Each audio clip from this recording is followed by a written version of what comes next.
नमस्कार दोस्तों, आपका हमारे YouTube चैनल पे हार्दिक स्वागत है। दोस्तों, आज हम लोग झारखंड का भूगोल के अंतर्गत झारखंड का भौगोलिक परिचय का अध्ययन करेंगे। दोस्तों, अभी तक झारखंड में जितनी भी प्रतियोगी परीक्षाएं आयोजित की गई हैं, उसमें हमेशा झारखंड का भौगोलिक परिचय से एक या दो सवाल हमेशा पूछा गया है। दोस्तों, इसे ध्यान में रखते हुए आज हम लोग झारखंड का भौगोलिक परिचय का अध्ययन करेंगे। दोस्तों, इसके अंतर्गत हम लोग सबसे पहले देखते हैं कि झारखंड का भौगोलिक विस्तार कहां से कहां तक। झारखंड का भौगोलिक विस्तार को समझने के लिए हमें सबसे पहले अक्षांश और देशांतर के बारे में जानकारी होनी चाहिए। तो चलिए हम लोग देखते हैं कि अक्षांश और देशांतर क्या होता है।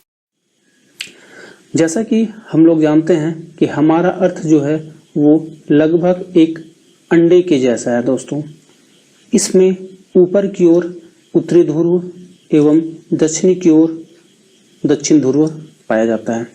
इन दोनों ध्रुवों के बीच में एक काल्पनिक रेखा खींची गई है, जिसे कि हम लोग भूमध्य रेखा या इसी को हम लोग इक्वेटर कहते हैं। इक्वेटर कहते हैं। दोस्तों, इस इक्वेटर, इस भूमध्य रेखा के समानांतर उत्तर की ओर जितनी भी रेखाएं होती हैं, उन्हें हम लोग अक्षांशीय या अक्षांश रेखा कहते हैं। अक्षांश रेखा कहते हैं। दोस्तों, ये रही अक्षांश रेखा। उसी प्रकार नीचे की ओर जितनी भी रेखाएं होती हैं, उसे हम लोग अक्षांशीय रेखा कहते हैं। ऊपर की ओर जो रेखा होंगी वो उन्हें उत्तरी अक्षांश कहेंगे एवं नीचे की ओर जो रेखा होगी उसे हम लोग दक्षिणी अक्षांश कहेंगे। इसी प्रकार जब हम लोग प्रधान यामोत्तर रेखा, ये हम लोग ज्योग्राफी में पढ़ेंगे कि प्रधान यामोत्तर रेखा क्या होता है। दोस्तों, प्रधान यामोत्तर रेखा के समानांतर जितनी भी रेखाएं, या कहें कि उत्तरी ध्रुव से दक्षिणी ध्रुव को मिलाने वाली जो भी रेखाएं होती हैं, उन्हें हम लोग देशांतरीय रेखा कहते हैं।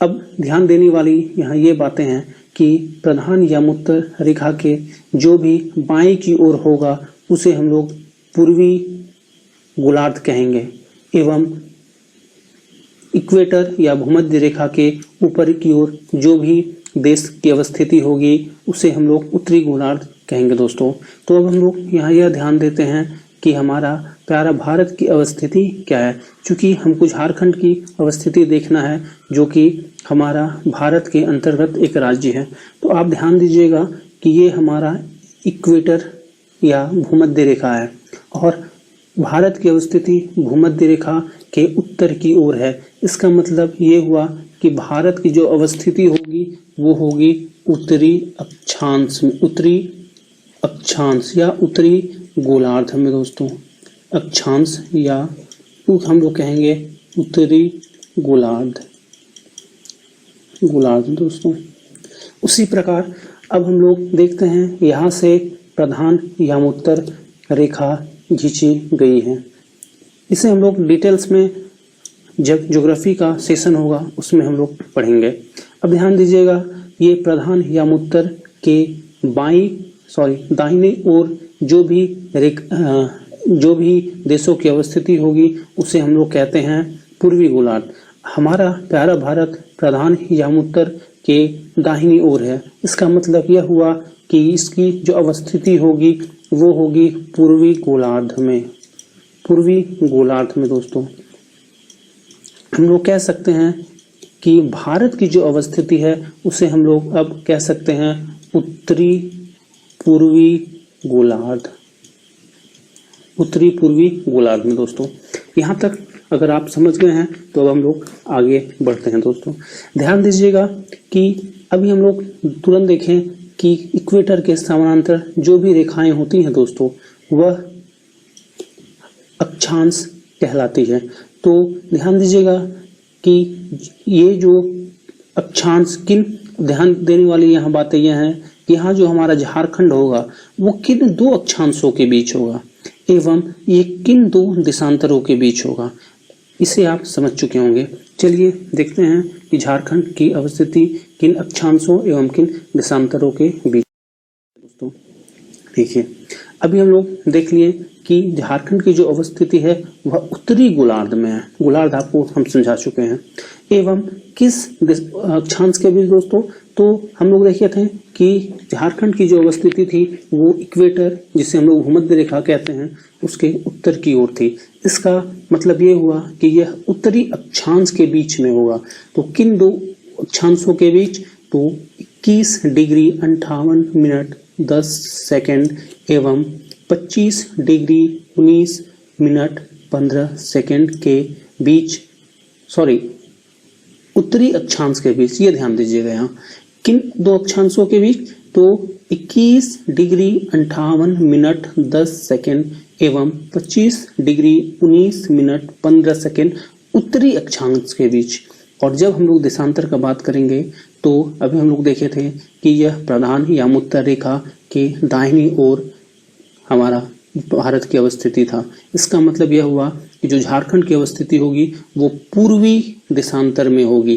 कहां से कहां तक दोस्तों, तो 83 डिग्री 19 मिनट 50 सेकंड से लेकर 87 डिग्री 57 मिनट के बीच। दोस्तों यहाँ आपको यह क्लियर हो गया होगा।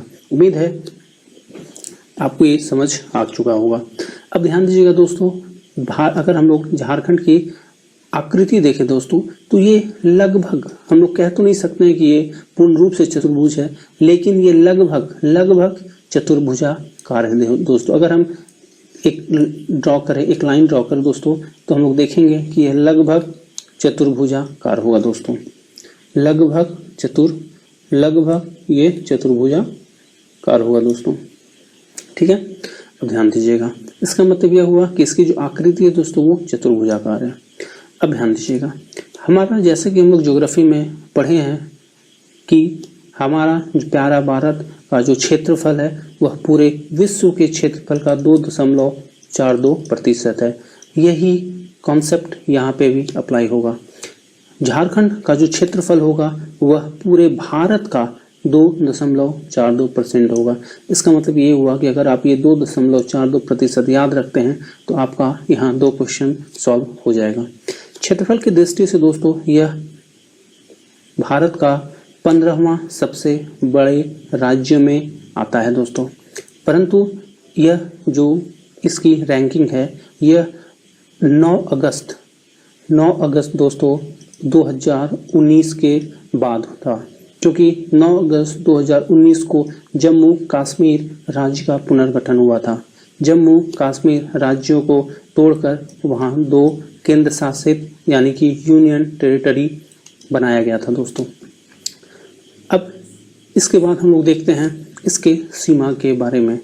इसकी सीमा जो है वह 5 राज्यों को स्पर्श करती है। इसमें ध्यान दीजिएगा, यह झारखंड के उत्तर की ओर बिहार की अवस्थिति है।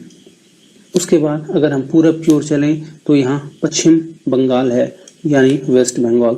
दक्षिण की ओर चले दोस्तों तो उड़ीसा की अवस्थिति है। पश्चिम की ओर चले तो छत्तीसगढ़ एवं झारखंड की एकमात्र जिला है जो कि सिर्फ उत्तर प्रदेश को टच करती है। यानी अगर हम बात करें तो कड़वा जो है वह उत्तर प्रदेश को टच करने वाली एकमात्र जिला है। अब ध्यान ये दीजिएगा कि इसमें सवाल कहाँ से पूछा जाता है। जैसा कि पिछला जीपीएससी में सवाल किया गया था कि झारखंड की कौन सी वह प्रखंड है। प्रखंड दोस्तों यहाँ पूछा गया था कि झारखंड का कौन सा वह प्रखंड है जो उत्तर प्रदेश को टच करता है। हम उम्मीद करते हैं इसका आंसर आप ढूंढकर कमेंट बॉक्स में इसका आंसर देंगे। चलिए हम लोग देखते हैं कि बिहार के साथ कौन कौन सा जिले टच करता है। ध्यान दीजिएगा, बिहार एवं पश्चिम बंगाल के साथ झारखंड के 10 जिले जो हैं वो टच करते हैं। अब इसमें से आपको यह याद रखने की आवश्यकता है क्योंकि इससे हमेशा एग्जाम में सवाल पूछे गए हैं और उम्मीद है कि भविष्य में भी पूछे जाएंगे। तो हम लोग अगर बाएं से यानी कि पश्चिम से पूरब की ओर चले दोस्तों तो सबसे पहले बिहार को स्पर्श करने वाली जो जिले हैं वह है गढ़वा। गढ़वा का अवस्थिति आप दोस्तों यहाँ देख रहे हैं। इसके बाद अगर हम आगे बढ़ते हैं तो है पलामू। पलामू के बाद है चतरा। दोस्तों इसे आप याद रखिएगा। इसको याद करने का सबसे आसान तरीका है कि आप एक रफ मैप बनाइए और वहाँ जिला को दर्शाते चले जाइए। आप 5 बार याद कीजिएगा, आपको यह याद हो जाएगा। चतरा के बाद हम लोग देखते हैं अगला जिला है हजारीबाग। हजारीबाग के बाद जब आगे निकलेंगे तो देखेंगे मिलता है कोडरमा। कोडरमा के बाद है गिरिडीह। गिरिडीह के बाद आगे देखते हैं दोस्तों तो है देवघर। देवघर के बाद ध्यान दीजिएगा, देवघर के बाद है आपका दुमका। ध्यान दीजिएगा, यहाँ ध्यान देने वाली ये बात है कि दुमका जो है वह ऐसा जिला है जो कि उत्तर में बिहार और अपने दक्षिण में पश्चिम बंगाल को टच करता है, तो ये यहाँ पे ध्यान रखिएगा। इसके बाद हम लोग निकलते हैं आगे तो देखते हैं कि आगे है गोड्डा। गोड्डा के ऊपर में हम लोग जाएंगे दोस्तों तो यहाँ देखते हैं है साहिबगंज। अब इसे एक बार आप काउंट कर लीजिएगा, 1 2 3 4 5 6 7 8 9 10, यानी बिहार को स्पर्श करने वाले झारखंड के 10 जिले हैं। अब हम लोग देखते हैं पूरब की ओर। चूंकि पूरब की ओर झारखंड अपनी सीमाएं पश्चिम बंगाल के साथ साझा करता है। तो देखिए पश्चिम बंगाल के साथ साझा करने वाले कौन कौन सा जिला है। तो ऊपर से अगर हम लोग यानी उत्तर से अगर दक्षिण की ओर बढ़ेंगे तो सबसे पहला जो जिला होता है वो आता है दोस्तों साहिबगंज। यहाँ पे ये भी ध्यान रखिएगा कि साहिबगंज जो है वह बिहार और इधर बिहार की ओर और इधर पश्चिम बंगाल दोनों से अपनी सीमाएं साझा करता है। क्योंकि सवाल आपसे ये भी पूछा जा सकता है कि कितने ऐसे जिले हैं जो कि अपनी सीमाएं 2 राज्यों या 2 से अधिक राज्यों के साथ साझा करती हैं, तो इसे भी आप अपने दिमाग में रखिएगा। साहिबगंज के बाद हम जब नीचे की ओर आएंगे तो हम लोग देखते हैं यहाँ अगला जिला जो है वह है पाकुड़। पाकुड़ के बाद अगर हम नीचे की ओर बढ़ेंगे तो मिलेगा हमें दुमका। अभी हम लोगों ने देखा था कि दुमका जो है वो उत्तर में बिहार और दक्षिण में पश्चिम बंगाल से अपनी सीमाएं साझा करता है।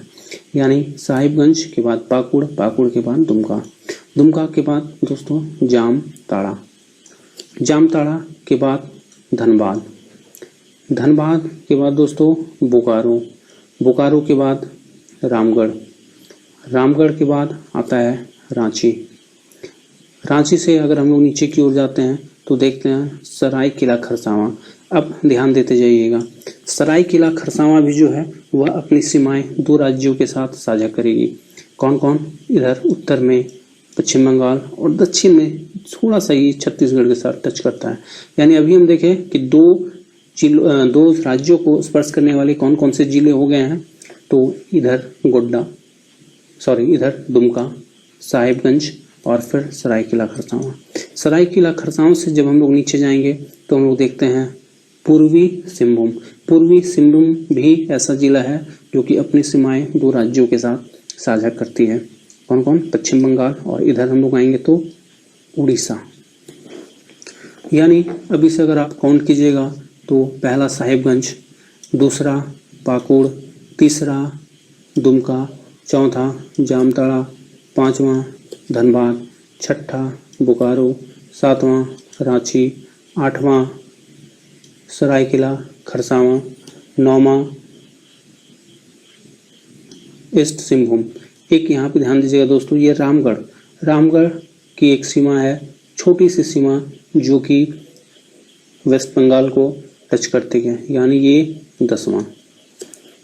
यानी अगर आपसे पूछा जाए कि झारखंड की सबसे अधिक जिला कौन से राज्यों को टच करती है तो इसमें आपका बिहार और वेस्ट बंगाल दोनों आ जाएगा। ठीक है दोस्तों, जब हम लोग इससे चलिए आज इतना ही रखते हैं दोस्तों। अगला हम लोग देखेंगे कि दक्षिण पश्चिम एवं उत्तर पश्चिम में किन के साथ यह अपनी सीमाएं साझा करता है। धन्यवाद।